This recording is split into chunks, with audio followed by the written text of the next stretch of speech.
আল্লাহ তাআলা রাসূলুল্লাহ সাল্লাল্লাহু আলাইহি ওয়াসাল্লামকে উদ্দেশ্য করে যখন এই শব্দটা পবিত্র কোরআনে এনেছেন, তিনটা জায়গায় এনেছেন, তিন জায়গায়, মানে রাসূলুল্লাহ সাল্লাল্লাহু আলাইহি ওয়াসাল্লামের মৃত্যুর কথা বলছেন আল্লাহ তাআলা। জায়গাটা তিনটা খুবই ইন্টারেস্টিং। 40 নম্বর সূরা 77 নম্বর আয়াত। 40 নম্বর সূরা হচ্ছে সূরা মুমিন। 13 নম্বর সূরা সূরা রাত 13 নম্বর সূরা 40 নম্বর আয়াতে এই শব্দটা এসেছে। 10 নম্বর সূরা সূরা ইউনূস এর 46 নম্বর আয়াতে এসেছে। তা আপনি পজিশনগুলো একটু চিন্তা করেন, এই পজিশনগুলো যদি নিয়ে একটু আমরা অ্যানালাইসিস করি, রাসূলুল্লাহ সাল্লাল্লাহু আলাইহি ওয়াসাল্লামের পুরো জিন্দেগি, ওনার যে লাইফ সাইকেল, এটা আশ্চর্যজনকভাবে এখানে লিপিবদ্ধ রয়েছে। 40টা কি? হযরত মুহাম্মদ সাল্লাল্লাহু আলাইহি ওয়াসাল্লামের নবুয়তের পূর্বে যে 40 বছর, সে 40 বছর। 13 নবুয়তের পরের মক্কার 13 বছর, এবং 10 নবুয়তের পরের মদিনার 10 বছর, এবং তিনটার সামেশন হয় কত? 63। রাসূলুল্লাহ সাল্লাল্লাহু আলাইহি ওয়াসাল্লাম বেঁচে ছিল 63 বছর, এবং আল্লাহ তাআলা এই শব্দটা শুধু তিনটা জায়গায় এনেছেন। আপনি চিন্তা করেন, সেটিংগুলো শুধু চিন্তা করবেন আর অবাক হবেন। আর একটু সামনে আগাই, 75 নম্বর সূরা গিয়ে সূরা কিয়ামার 3 নম্বর আয়াতে দেখবেন যে আল্লাহ তাআলা বলছে, মানুষ কি মনে করে যে আমি তার মৃত্যুর পরে তার হাড়গুলোকে জোড়া লাগাতে পারবো না? এটা আল্লাহ প্রশ্নবোধক দিয়ে দিল যে মৃত্যুর পরে যে আমরা মরে যাওয়ার পরে হাড়গুলো আমাদের পচে যাবে, গলে যাবে, এগুলোকে জোড়া লাগাতে পারবো কি পারবো না? সংশয়। এটার উত্তর পরের আয়াতে আল্লাহ তাআলা দিচ্ছেন এইভাবে। 4 নম্বর আয়াত, 75 নম্বর সূরা 4 নম্বর আয়াতে বলতেছে, আমি তো এগুলো শুধু জোড়া লাগাবো তা না, আমি তাদের আঙ্গুলের ডগায় যা আছে এগুলোকে আবার পুনর্গঠন করব। তো 1400 বছর আগে ওই সময় যারা সংশয়বাদী ছিল, তারা মনে করতেছে এটা আবার আল্লাহ কেমন কথা বললো, পচে যাওয়ার পর গলে যাওয়ার পর হাড়গুলাকে জোড়া লাগাবে, এটা তো খুব জটিল একটা বিষয়। আঙ্গুলের ডগায় কি এমন আছে, এটা আবার কোন কথা বললো? 1880 সালে এসে বিজ্ঞানীরা দেখছে আমাদের মানব শরীরটা সব থেকে আশ্চর্যজনক, ইউনিক, অনন্য যে রহস্য লুকিয়ে আছে সেটা হচ্ছে ফিঙ্গারপ্রিন্ট, আঙ্গুলের ডগায়। তা আল্লাহ তাআলা 1400 বছর আগে এটা সেট করেছে। এখানে সব থেকে বড় বিষয় এখন বলবো, এটার যে পজিশন, 75 নম্বর সূরা 4 নম্বর আয়াত। আপনি সূরা ফাতিহার 1 নম্বর আয়াত থেকে শুরু করে গুনে গুনে 75 নম্বর সূরা 4 নম্বর আয়াতে যান, ক্যালকুলেটর টিপেন, আয়াতের সামেশনটা হবে 5555। 5555 কি? আমাদের ডান হাতে 5 আঙ্গুল, বাম হাতে 5 আঙ্গুল, ডান পায়ে 5 আঙ্গুল, বাম পায়ে 5 আঙ্গুল, 5 5 5 5। আল্লাহ তাআলা ফিঙ্গারপ্রিন্টের কথা শুধু একটা নাম্বার আয়াতেই বললো পবিত্র কোরআনে, 75 নম্বর সূরা 4 নম্বর আয়াত, আর সেই জায়গাটা কি? 5555। বিস্ময়কর, আল্লাহু আকবার। তো আসলে আমরা আল্লাহকে বিশ্বাস করি, এগুলো কোনো কিছুর প্রয়োজন নাই আল্লাহকে বিশ্বাস করার জন্য। আমরা মুমিন, আমরা যারা আল্লাহকে বিশ্বাস করি, আল্লাহ তাআলার সত্য, পবিত্র কোরআন সত্য, রাসূলুল্লাহ সাল্লাল্লাহু আলাইহি ওয়াসাল্লাম সত্যটা আমাদের বিশ্বাস করতে হবে। কিন্তু এই যে এভাবে বললাম, এটার কারণটা কি? আপনারা নিশ্চয়ই পবিত্র কোরআনের সূরা বাকারার 260 নম্বর আয়াতটা যদি পড়েন একটু বুঝতে পারবেন। ওইখানে ইব্রাহিম আলাইহিস সালাম আল্লাহ তাআলাকে বলছেন যে, আমার প্রতিপালক, আপনি কিভাবে মৃতকে জীবিত করবেন এটা আমাকে একটু দেখান। তো আল্লাহ তাআলা বলতেছেন, তুমি কি বিশ্বাস করোনি? ইব্রাহিম আলাইহিস সালাম বলতেছেন যে, আমি অবশ্যই বিশ্বাস করেছি, কিন্তু আমার অন্তরটা একটু প্রশান্তি পায় যদি আপনি দেখাতেন আর কি। তখন আল্লাহ তাআলা বলতেছে যে, তুমি 4টা পাখি ধরে ওগুলোকে একটু নিজের সাথে অভ্যস্ত করে নাও। নিজের সাথে অভ্যস্ত বলতে একটু পোষ মানাও, যেন ওরা তোমার কথা বুঝতে পারে। এখন দেখেন না, পাখিরা তো কথা বুঝে, ময়না পাখি, টিয়া পাখি, আপনার বাসায় পুষতে দেবেন, ওরা মোটামুটি কথা বুঝতে পারে। তো এরকম একটা ব্যাপার। তো 4টা পাখিকে পোষ মানার পরে আল্লাহ তাআলা বলতেছে, এবার তুমি এই পাখিগুলোকে টুকরা টুকরা করে পাহাড়ের বিভিন্ন জায়গায় রেখে এসে ওদের নাম ধরে ডাকো, তারা তোমার দিকে ছুটে আসবে। আল্লাহু আকবার। চিন্তা করেন তো, এভাবে বলার উদ্দেশ্য হচ্ছে আমাদের ইমানটা একটু মজবুত হয়, আমরা তো বিশ্বাস করবোই। এরকম অসংখ্য উদাহরণ, শুধু সংখ্যাভিত্তিক না, আপনি যে লাইনের লোকই হন, আপনি ইংলিশ নিয়ে পড়েন তো, ইংলিশ নিয়েও দেখবেন এমন এমন ব্যাপারগুলো কোরআনে আছে, আপনি একটু অ্যানালাইসিস করলেই পাবেন। বাংলা নিয়ে যে পড়ে তারও সেও খুঁজে পাবে, যে বিজ্ঞান নিয়ে পড়ে সেও অবাক। আমরা মেডিকেল সায়েন্সের স্টুডেন্ট, এসব অসংখ্য নজির রয়েছে যেটা আমরা বিশ্ব অবাক হয়েছে। 1400 বছর আগে কীভাবে আল্লাহ তাআলা এগুলো ওইখানে সেট করেছে। আল্লাহ তাআলার কাছে এগুলো কিছুই না। তো আল্লাহ সত্য, পরকাল সত্য, তাই কিনা? পবিত্র কোরআন সত্য। যেহেতু পরকাল সত্য, তার মানে আমাদের হিসাব নিকাশ হবে এটাও সত্য। তার মানে জিন্দেগিটা আমাদেরকে এমনভাবে পার করতে হবে যেন ইনশাআল্লাহ আমরা পরকালে সফল হতে পারি। তার মানে কি দুনিয়া লাগবে না নাকি?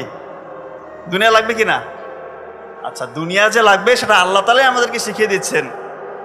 রব্বানা আতিনা ফিদ দুনিয়া হাসানাতাও ওয়া ফিল আখিরাতি হাসানাতাও ওয়া কিনা আযাবান্নার। প্রথমেই বলতেছে যে দুনিয়াবি কল্যাণ দাও আমাদেরকে, আল্লাহ তাআলা আমাদেরকে শিখিয়ে দিচ্ছে। অথবা তো দুনিয়ায় কিভাবে চললে পরে ইনশাল্লাহ পরকালে আমরা নাজাতের ওসিলা হবে, জান্নাতের পথটা সুগম হবে এবং এটার বাই প্রোডাক্ট হিসাবে আমরা দুনিয়া সফল হয়ে যাব, এর কিছু উৎকৃষ্ট উদাহরণ পবিত্র কোরআনের লোকমান সূরা আপনি পাবেন। লোকমান আলাইহিস সালাম ওনার সন্তানদেরকে উপদেশ বাণী দিয়েছিলেন কিছু, এগুলো আল্লাহ তাআলা একদম কোট করে পবিত্র কোরআনে নাজিল করেছেন। আমি খুব সংক্ষেপে বলছি, মোটা দাগে 7টা উপদেশ দিয়েছেন, আরও কিছু ছিল, আমি 7টার কথা বলছি।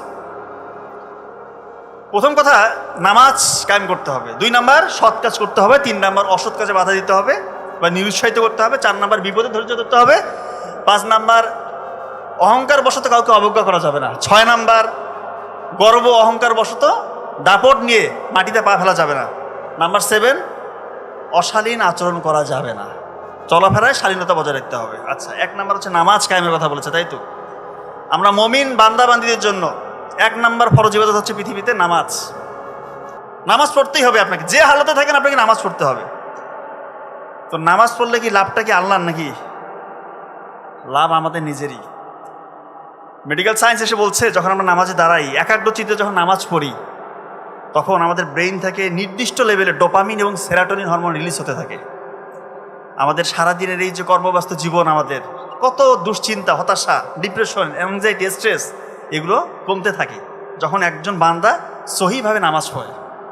বিজ্ঞানের প্রমাণ করছে, যখন আপনি রুকুতে যাবেন, সেজদায় যাবেন, আপনার ব্লাড সার্কুলেশনটা এমনভাবে ব্রেইনের মধ্যে যায়, আপনি শীতল হয়ে যান, আপনার স্ট্রেস আল্লাহর মতো কমতে থাকে। যদি ঠিক মতো নামাজ আদায় করেন, আপনার শরীরের বিভিন্ন, বলে না অনেকে হাঁটু ব্যথা, কোমর ব্যথা, জয়েন্টে ব্যথা, ব্যথাগুলো থাকবে না। বিভিন্ন রকমের আর্থ্রাইটিক পেইন থেকে আপনাকে রিলিফ পাবেন আপনি ইনশাআল্লাহ। হার্টের যে সিস্টোলিক ডায়াস্টোলিক ব্লাড প্রেশার আছে, সেটা কন্ট্রোলে থাকবে। আপনার ব্লাডের মধ্যে গ্লুকোজ লেভেল কন্ট্রোলে থাকবে। এগুলো বিজ্ঞানীরা বলছে, আমি বলছি না। তো লাভটা কিন্তু আলটিমেটলি আমারই, কিন্তু আমাদের নিয়তটা ঠিক রাখতে হবে। আমাদের নিয়ত থাকবে আল্লাহকে রাজি খুশির জন্য করছি, ঠিক কি না? এটা আমাদেরকে করতেই হবে। তো অনেকে বলে যে স্যার নামাজে দাঁড়াই, মনোযোগ আসে না, দুশ্চিন্তা, যত রকমের চিন্তা এসে নামাজের সময় এসে চেপে ধরে। মনে হয় চিন্তার জটগুলো খুলতে থাকে নামাজে দাঁড়াইলে। রুকুতে গেলে চিন্তা করতেছে পরীক্ষা কীভাবে ভালো করা যাবে, ব্যবসায় চিন্তা করতেছে ওই জায়গায় ঋণ আছে, ঋণটা কীভাবে শোধ করা যাবে, এইটা প্রক্রিয়া অবলম্বন করলে মানে আমার ব্যবসাটা লাভজনক হবে, এই চিন্তাগুলো আসে। মানে নামাজে দাঁড়াইলে শয়তান এই চিন্তাগুলো দেয়। তো নামাজে আপনি মনোযোগ বাড়াতে যাচ্ছেন, আবার অনেকে এটাও বলে যে সেজদায় গিয়ে কতদিন হয়েছে চোখের পানি আসে না। চোখের পানি কোথায় থেকে আসবে? গোপন গুনায় যারা লিপ্ত, চোখের পানি আসা সম্ভব না। এত সহজ না ব্যাপারটা। আপনার মন যা চাচ্ছে তাই করছেন, আল্লাহকে তোয়াক্কা করছেন না। আল্লাহকে বুড়ো আঙ্গুল দিয়ে আপনি প্রতিনিয়ত শয়তানের দাসত্ব করছেন, আবার বলছেন যে চোখে কেন পানি আসে না। আপনি তো একটা সুযোগ হাতছাড়া করেন না গোপন গুনাহ করার। আপনার স্কোপের প্রতিটা গুনাহ আপনি করছেন, আবার বলেন যে আমার চোখে কেন পানি আসে না। কার সাথে ফাঁকি ঝুঁকি? আল্লাহকে ফাঁকি দেওয়ার কোনো স্কোপ আছে? পাথরের মধ্যে যদি সরিষা দানা পরিমাণ করে কিছু লুকিয়ে থাকে, সেটাও আল্লাহ তাআলা উন্মোচন করবেন পরকালে, কিয়ামতের ময়দানে, হাসরের ময়দানে। তো তার সাথে ফাঁকি ঝুঁকি চলে না। মনটাকে আগে পবিত্র করেন, সৎ করেন, গোপন গুনাহ ছেড়ে দেন। যত সুযোগ আসুক গোপন গুনাহ করবেন, নামাজে মনোযোগ আসবে না। নামাজ থেকে যে বেনিফিট ইহকালেও পাবেন না, পরকালেও পাবেন না। নামাজ আমরা কেন পড়ছি? বেসিক্যালি এটা দেখেন তো, আমরা আমাদের বাপ দাদারা নামাজ পড়ছিল মুসলিম ধর্মে, আমাদের এই ধর্মে গ্রহণ করছি আমরা ইসলাম। আমাদের যে পরিবার মুসলিম ছিল বলেই আমরা আজকে মুসলিম। আপনি চিন্তা করেন, আপনি কতটুকু চিন্তা করেছেন আল্লাহ নিয়ে, রসুল নিয়ে, পবিত্র কোরআন নিয়ে, কতটুকু আমরা চিন্তা করি? যদি সত্যি আমাদের আল্লাহর ভীতিটা থাকতো, তাহলে কি আমরা গোপন গুনাহ করতাম? আজকে যুব সমাজগুলো ধ্বংস হয়ে যাচ্ছে। দয়া করে গোপন গুনাহ ছেড়ে দেন, নাহলে এমন ভয়াবহ অবস্থা বিরাজ করবে, মানে জাস্ট হেল। দুনিয়াও শেষ, আখিরাতও শেষ। আল্লাহকে যদি হারান, এর থেকে বড় লস আর আমাদের জন্য কোনো কিছু হতে পারে? সব থেকে বিগেস্ট লস। আল্লাহর সাথে আমার সম্পর্ক নাই, তাহলে কার সাথে আমার সম্পর্ক? আমাদেরকে বলে যে কতদিন হয়েছে গোপন পাবে লিপ্ত, ছাড়তে পারছি না। অসহায়, ব্রেন কাজ করে না, চুল পড়ে যাচ্ছে, চেহারায় উজ্জ্বলতা নাই, নুরানি ভাবটা নাই, নামাজে গেলে মনোযোগ নাই, আর্থিক অসচ্ছলতা, চাকরি করলে চাকরিতে মনোযোগ নেই, লেখাপড়া করছি কোনো কিছু মনে থাকে না, কালকে এসে পড়লাম আজকে পরীক্ষা পড়া ভুলে যাচ্ছি, পরিবারগুলো টিকছে না, সার্বিকভাবে loss loss loss, huge loss, সাময়িক এই মনের খ্যাস মেটানোর জন্য। দয়া করে এগুলো ছেড়ে দেন, গোপন ইবাদত করেন, আল্লাহ তাআলা রাজি খুশি হয়ে যাবে ইনশাআল্লাহ। কথা কি বুঝতে পারছেন আমার? গোপন ইবাদতের খুবই প্রয়োজন আছে। আল্লাহকে যদি চান গোপন ইবাদত করতে হবে। তো অনেকে বলে যে কিভাবে গোপন গুনাহটা ছাড়বো? চোখের হেফাজত করতে হবে। 1 নাম্বার, চোখ দিয়ে খারাপ কিছু দেখা যাবে না, অন্তর দিয়ে খারাপ কোনো কিছু কল্পনা করা যাবে না। তো অনেকে বলে এরকম যে একবার তো দেখার হুকুমাত দেওয়াই আছে, দ্বিতীয়বার না দেখলেই তো হলো। তো একবার এমনভাবে দেখে অপলক দৃষ্টিতে, দৃষ্টি আর নামে না, এইভাবে দেখতে বলছে। আল্লাহর সাথে ফাজলামি চলবে না। ভুলে যদি একবার কোনোভাবে যদি আমি যেটা আমার অপোজিট সেক্সের প্রতি যদি চোখ পড়ে যায়, চোখটা নামাতে হবে। কথা কি বোঝা যাচ্ছে? ক্লিয়ার? দৃষ্টি অবনমন করতে হবে, এটা খুব জরুরি। আল্লাহর সাথে ফাজলামি চলে না। এটা আপনার মন অন্তরে কি চলছে আপনার থেকে বেশি ভালো যে জানেন, তিনি আমার আল্লাহ। কথাটা কি বুঝতে পারছেন? খুবই জরুরি ব্যাপার। তো নামাজ পড়লে পড়ার মতো পড়তে হবে, তাহলেই আমি এখান থেকে বেনিফিট পারবো। 2 নাম্বার যে উপদেশ দিয়েছেন, সৎ কাজ করো, সৎ কাজ। তো রাসূলুল্লাহ সাল্লাল্লাহু আলাইহি ওয়াসাল্লাম সাহাবীদেরকে নিয়ে বসে আছেন, উনি বলতেছেন যে তোমাদের সামনে এখন একজন জান্নাতি ব্যক্তি প্রবেশ করে। আমার যেগুলো কথা বলবো বেশিরভাগই আপনাদের জানা, কিন্তু জাস্ট রিক্যাপিচুলেট করা, এই অন্য কিছু না। তো একজন আসবে তোমাদের সামনে, সাহাবীদেরকে বলতেছেন নবী সাল্লাল্লাহু আলাইহি ওয়াসাল্লাম জান্নাতি ব্যক্তি আসবে। সবার তো মাথা নষ্ট, কে জান্নাতি ব্যক্তি দেখতে হবে। দেখতেছে এক আনসারি সাহাবী দরজা দিয়ে প্রবেশ করলো, ভালো কথা। দ্বিতীয় দিন বললো একই কাজ, দ্বিতীয় দিন সাহাবীদেরকে নিয়ে বসছে রাসূলুল্লাহ সাল্লাল্লাহু আলাইহি ওয়াসাল্লাম, উনি বলতেছেন আজকেও তোমাদের সামনে একজন জান্নাতি ব্যক্তি প্রবেশ করবে। সবাই তো আরো উৎফুল্ল যে আজকে নতুন কাউকে দেখবো। দেখতেছে গতকালকে যার কথা বলেছিল আজকেও ওনার কথা। তৃতীয় দিন একই ঘটনা, ওই একই ব্যক্তি। সবাই বলতেছে কি এমন আমল আছে? রাসূলুল্লাহ সাল্লাল্লাহু আলাইহি ওয়াসাল্লাম বলতেছে জান্নাতি, দেখতে হবে আমাদেরকে।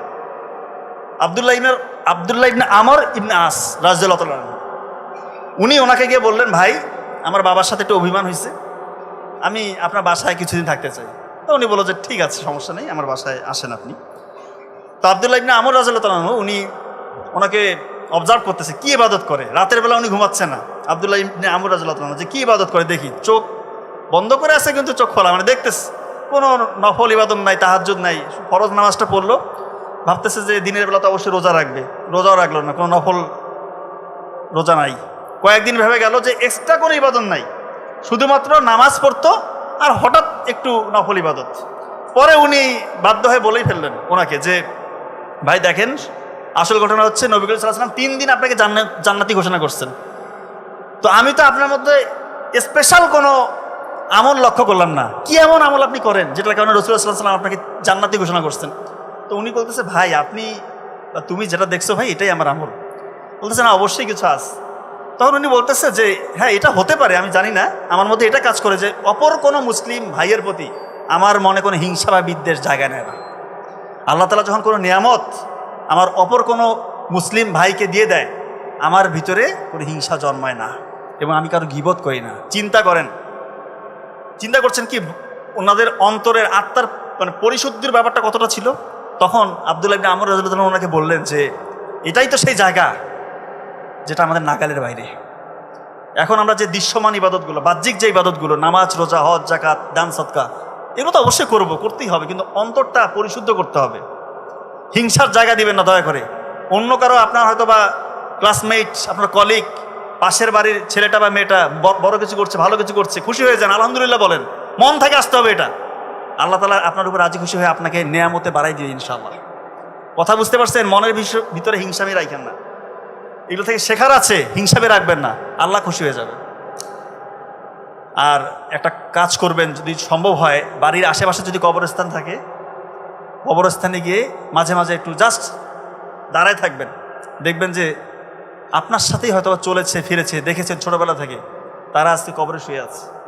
আপনি আজকে আল্লাহ তাআলা বাঁচিয়ে রেখেছে, আপনাকে কত নিয়ামত দিয়েছে, আপনি আজকে ওখানে থাকতে পারতেন। কারণ মৃত্যুর কোনো গ্যারান্টি নেই কখন আপনি মারা যাবেন। দেখবেন যে দুনিয়াবি আসক্তি ইনশাআল্লাহ অনেকটা কমে আসবে, মনটা সফট হবে। সত্যি বলছি, এটা একটু করে দেখেন। বাড়ির আশেপাশে মানে আপনার পরিচিত যে কবরস্থান সেখানে যাবেন, মাঝে মাঝে যাবেন, সকালবেলা ভোরবেলা গেলে বেশি ভালো হয়। 3 নাম্বার যে উপদেশ দিয়েছিলেন লোকমান আলাইহিস সালাম, যে অসৎ কাজে বাধা দাও বা নিষেধ করো বা নিরুৎসাহিত করো। আমাদের কি চোখের সামনে কোনো অসৎ কাজ হয় না?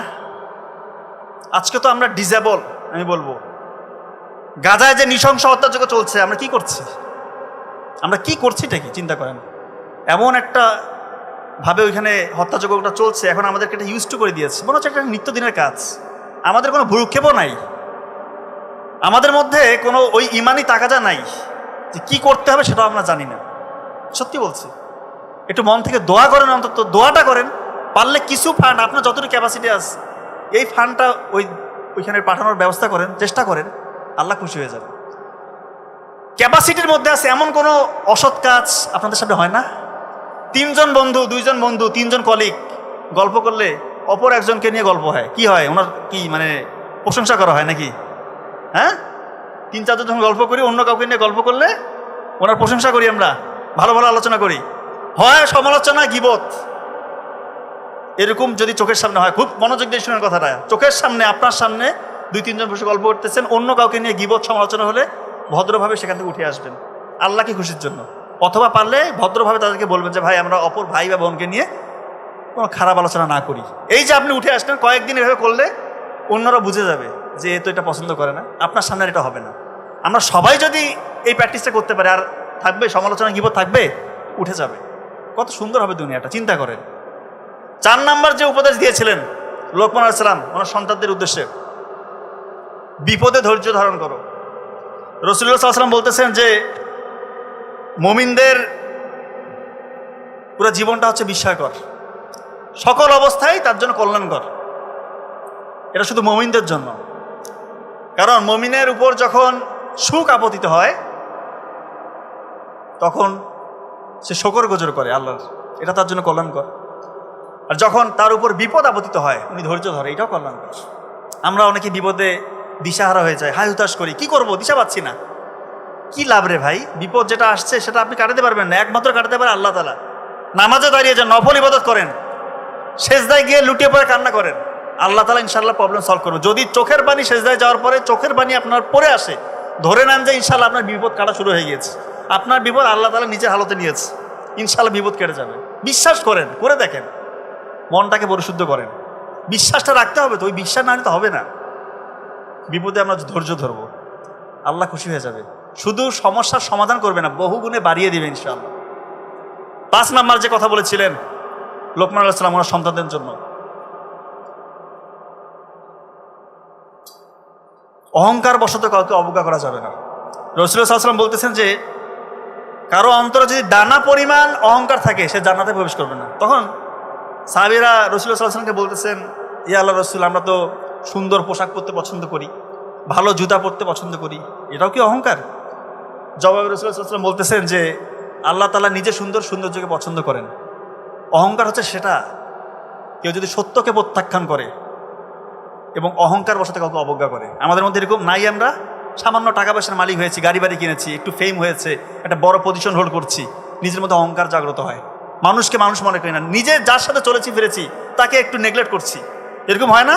একটা বৃদ্ধ মানুষ এসেছে হয়তো বাড়িতে একটু সাহায্যের জন্য, দূর করছি, যাত্রার সাথে খারাপ ব্যবহার। ভাই এই ক্ষমতা থাকবে না, একদিন সবাই বিদায় নিয়ে নেবে পৃথিবী থেকে, সত্যি কথা বলছি। অহংকার করেন না, আল্লাহ তাআলা রাজি খুশি হয়ে যাবে।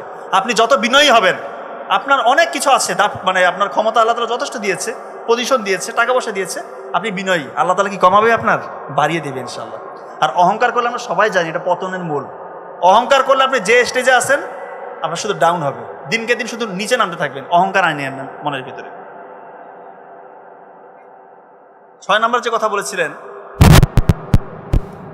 গর্ব ভরে দাপটের সাথে মাটিতে পা ফেলো না। তো